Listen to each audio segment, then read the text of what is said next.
Para evaluar de manera más precisa el desempeño de un write, tenemos que definir varias cosas, ¿cierto? Tenemos que definir cuáles son las métricas de desempeño que nos interesan y también definir las cargas de trabajo, ¿sí? ¿Cómo así que métricas de desempeño? O sea, ¿qué información me va a determinar si el desempeño es bueno o malo? ¿Qué medida me determina si el desempeño es bueno o malo? Tenemos básicamente dos medidas principales. La latencia, ¿sí? De un requerimiento simple, básicamente es cuánto me demora hacer un simple requerimiento, uno solito. Y lo otro es la tasa de transferencia efectiva, que esta es la traducción de una palabrita que normalmente se utiliza en inglés, que es el throughput, ¿sí? Tasa de transferencia efectiva, throughput, en estado estable.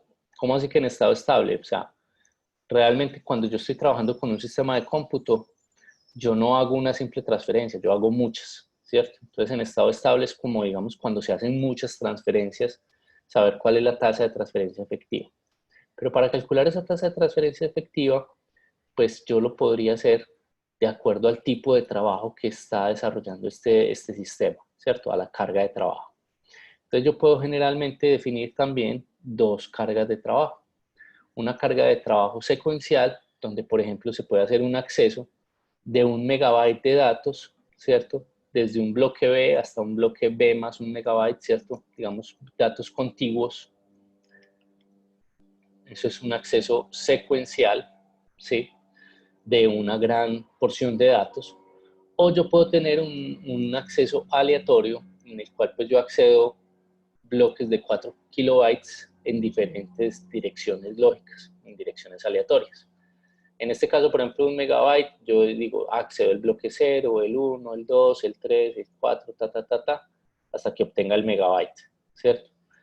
En este otro caso, yo digo, vea, yo voy a acceder el bloque 5, el bloque 20.000, el bloque 3, el bloque así. Son accesos totalmente aleatorios, ¿cierto? No son secuenciales. Entonces son dos cargas de trabajo diferentes que me pueden dar, digamos, dos tasas de transferencias en estado estable diferentes, ¿sí? Entonces, por ejemplo, un disco, el mismo disco duro magnético que hemos estudiado en la clase pasada, puede tener entonces dos razones de transferencia efectivas. Una razón que la llamamos la razón S y otra rata pues, o tasa de transferencia que la llamamos la tasa R, ¿sí? La tasa S va a ser para una carga de trabajo secuencial y la tasa R para una carga de trabajo aleatorio. ¿Cómo calculamos esa tasa? Pues muy sencillo.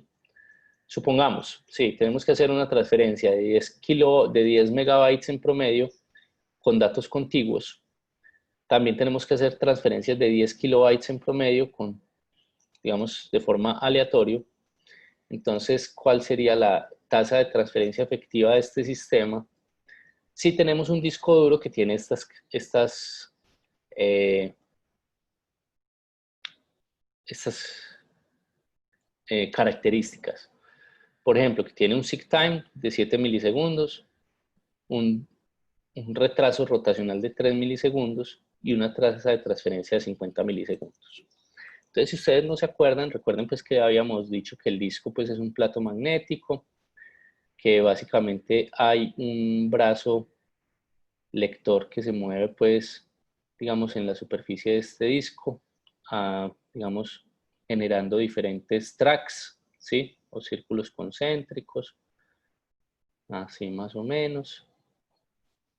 Eso es el disco. Entonces, por ejemplo, si el disco en algún momento tiene que ir a leer un sector específico, ¿qué es lo que tiene que hacer? Tiene que posicionar el brazo para que vaya y lea, digamos, el track que usted necesita, o sea, que se venga de esta posición inicial a la posición azul. ¿Sí? El brazo se tiene que mover. El tiempo que se demora a mover el brazo lo llamamos el tiempo de seek, el seek time. ¿Sí? Y luego tiene que esperar, como este plato está girando, tiene que esperar que el sector que necesita pase por debajo de la cabeza lectora. Y esto lo llamamos el retraso rotacional o el rotational delay. ¿Sí? Entonces, en promedio para este disco, el seek time es de 7 milisegundos y el retraso rotacional es de 3 milisegundos. Luego, cuando ya está posicionado sobre el sector que desea, acá tiene una tasa de transferencia y él puede transferir datos a 50 megabytes por segundo. Entonces, ¿cómo hacemos cálculo, digamos, de la tasa de transferencia efectiva? S y R. Entonces, básicamente, si yo quiero transferir 10 megabytes a 50 megabytes por segundo, yo me voy a demorar 200 milisegundos para transferirlo.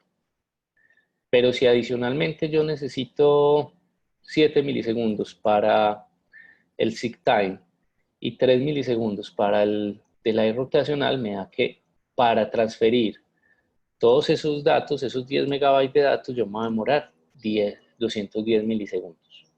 Entonces, esto es lo que me demoro en total y esto es lo que estoy transfiriendo. Entonces, yo puedo hacer esta división.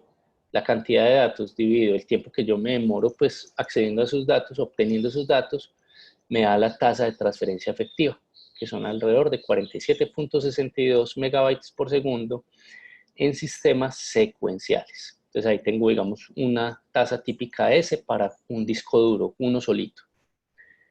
Por el otro lado, puedo hacer el cálculo de R. El cálculo de R es, recuerden, una transferencia de 10 kilobytes con este mismo disco duro. ¿Qué es lo que va a cambiar? Que cuánto me demoro yo para transferir 10 kilobytes. Me voy a demorar. Hago pues esta división para obtener, digamos, esa transferencia de 10 kilobytes a 50 megabytes por segundo, megabytes por segundo, ¿sí? Me da alrededor de 0.195 milisegundos, más los mismos 7 milisegundos, más los mismos 3 milisegundos, sería 10,195 milisegundos. Este es en el aleatorio, el random.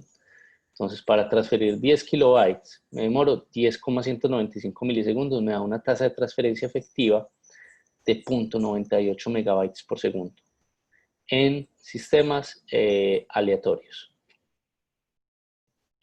¿Sí? Entonces, ustedes lo que ven acá es que hay una gran diferencia en el desempeño de un disco cuando trata de acceder, digamos, grandes volúmenes de datos de manera secuencial y comparado con acceder poquitos datos de manera aleatoria, ¿cierto? O sea, la tasa de transferencia es totalmente diferente. Por eso es importante tener ambas características en cuenta, porque a veces, por ejemplo, nosotros estamos accediendo a datos secuenciales.